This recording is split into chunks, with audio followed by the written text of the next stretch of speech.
Hridangkar.com এ স্বাগত জানাই।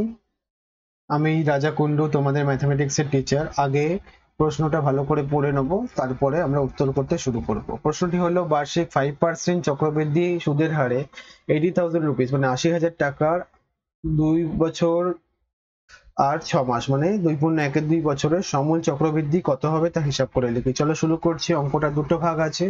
প্রথম ভাগটা শুরু করছি। প্রদত্ত আসল সমান প্রিন্সিপাল বলা হয় ইংরেজিতে, সেটা দেওয়া আছে 80,000 টাকা। তারপরে দেওয়া আছে চক্রবৃদ্ধি সুদের হার সমান আর মানে রেট অফ ইন্টারেস্ট, সেটা দেওয়া আছে 5% বার্ষিক। আর সময় দেওয়া আছে 2.1/2। আমরা এখন এটাকে n ধরছি, 2.1/2। এখন এটাকে আমরা n ধরছি, কিন্তু এটা আসল n নয়, এটাকে দুটো ভাগে ভাগ করতে হবে, কারণ 2.1/2 বছর আছে বলে। প্রথমে সময়টা নিয়ে কাজ করব, সুতরাং সময় দেওয়া আছে 2.1/2 বছর। এটাকে ভেঙে নিতে পারি, 2 যোগ 1/2 বছর, ভগ্নাংশের অংশটাকে দুটো ভাগে ভেঙে নিলাম, তাহলে হবে সেটা 2 বছর যোগ 1/2 বছর মানে দুটো ভাগ হয়ে গেল। ভগ্নাংশটাকে সহজে আমরা ভেঙে নিলাম এইভাবে। তাহলে প্রথমে 2 বছরের জন্য গণনা করি। তাহলে 2 বছরের জন্য প্রথমে সমূল চক্রবৃদ্ধি গণনা করছি, যেখানে n সমান 2 বছর। 2 বছরের সমূল চক্রবৃদ্ধি গণনা করছি, সুতরাং n বছরের সমূল চক্র বৃদ্ধি সেটা কি হয়, সেটা হয় p of 1 plus r by 100 whole to the power n টাকা, যেখানে p মানে প্রিন্সিপাল, r মানে রেট অফ ইন্টারেস্ট, আর n মানে হচ্ছে টাইম, আসল সুদের হার এবং সময়। p দেওয়া আছে 80,000 টাকা। 80,000 টাকা 1 যোগ r দেওয়া আছে 5 ভাগ 100, আর সময় আমরা প্রথমটার ক্ষেত্রে নিচ্ছি 2 বছর। ঠিক আছে, চলো ক্যালকুলেশনের দিকে আস্তে আস্তে যাওয়া যাক। তাহলে এই ক্যালকুলেশনটা করে নিচ্ছি, যেটা ব্র্যাকেটের মধ্যে আছে। 1 যোগ 5-এর 100, 1 ভাগ 1, দশক হবে 100, পরে হবে 100 যোগ 5 মানে হবে 105-এর 100। ঠিক আছে, 80,000 গুণ 105 ভাগ 100 তার হোল স্কোয়ার। 5 দিয়ে কাটাকুটি করছি, 5 দিয়ে কাটাকুটি করলে 5 দুগুণে 10, 5 একে 5, 5 দিয়ে কাটাকুটি করলে 5 দুগুণে 10, 5 শূন্য। তাহলে কি আসলো গুণফল? 8,000 গুণ 21 গুণ 21 ভাগ 20 গুণ 20। আবার কাটাকুটি করছি, শূন্য দুটো কাটলাম, দুটো শূন্য কাটলাম, 2 কাটলাম, 400 হবে, কাটলাম 200 হবে, তার মানে 200 গুণ 21-এর নামতা 21 দুগুণে 441, 200 গুণ 441। 2 দিয়ে গুণ করলে কি দাঁড়াচ্ছে? 2 দিয়ে গুণ করলে দাঁড়াচ্ছে 0 0, 2 একে 2,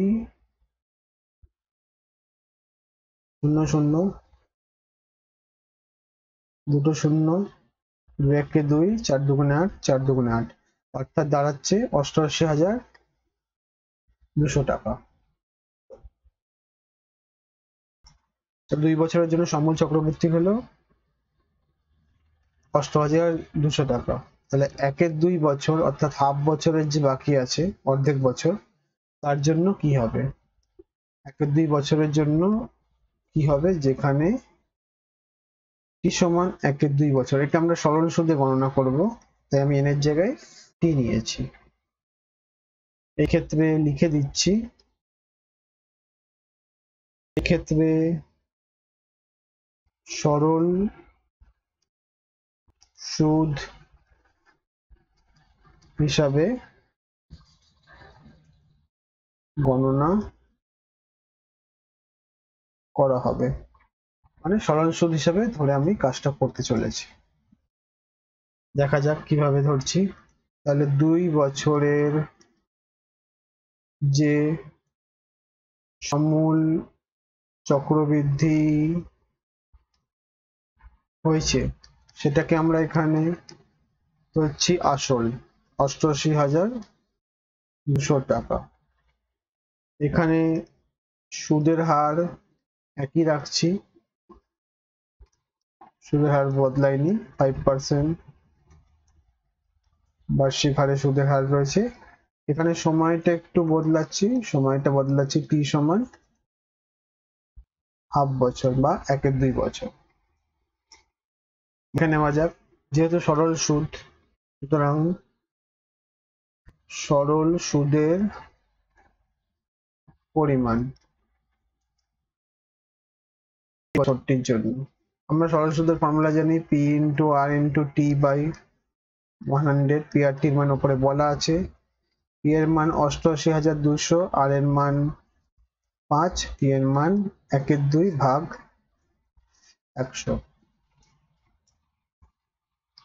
তাহলে 88,200 গুণ 5 গুণ 1, 1/2 এর 2টা নিচে আসবে, নিচে 100 আছে, তার পাশে বসবে 2, 2 দিয়ে কাটাকুটি করলাম, 2 দিয়ে কাটাকুটি করার জন্য 4 4 1 0 0, 100 দুটো শূন্য কাটলাম, দুটো শূন্য কেটে গেল।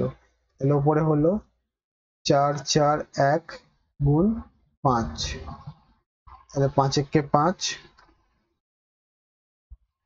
4 0 0,